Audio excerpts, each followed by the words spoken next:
క్రైస్తల ఎడార్ల సెలయేర్లు April 8. నేనెప్పుడు బలహీనుడను అప్పుడే బలవంతుడను కనుక క్రీస్తు నిమిత్తం నాకు కలిగిన బలహీనతల్లోనూ, నిందలలోనూ, ఇబ్బందులలోనూ, హింసలలోనూ, ఉపద్రవములలోనూ నేను సంతోషించుచున్నాను. 2 కొరింథీ 12:10.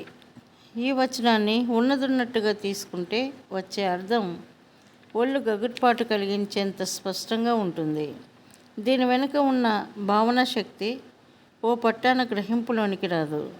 దీని అర్థం ఏమిటంటే, నాకు బలం లేకపోతే, నన్నెవరన్నా చీటికి మాటికి కించపరుస్తూ ఉంటే, బాధిస్తూ ఉంటే, మూలకి తరిమి కొడుతూ ఉంటే నాకు సంతోషం.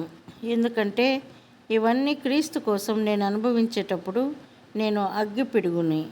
దేవుడు మన పక్షాన ఉంటే మరే కొదువ లేదన్న సంతృప్తిలో ఉన్న రహస్యం ఇదే. మనతోనూ మనమున్న పరిస్థితులతోనూ మనకిక పని లేదు.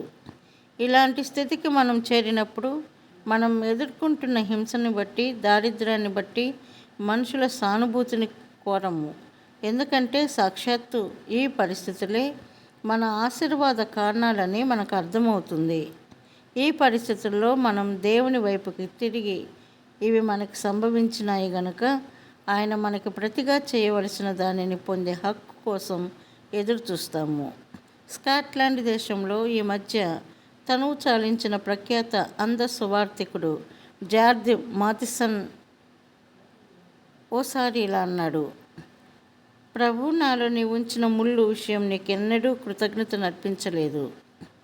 నాకిచ్చిన గులాబీల కోసం చాలాసార్లు నేను స్తుతించాను, కానీ ముళ్ళు కోసం ఒకసారి కూడా స్తుతించలేదు.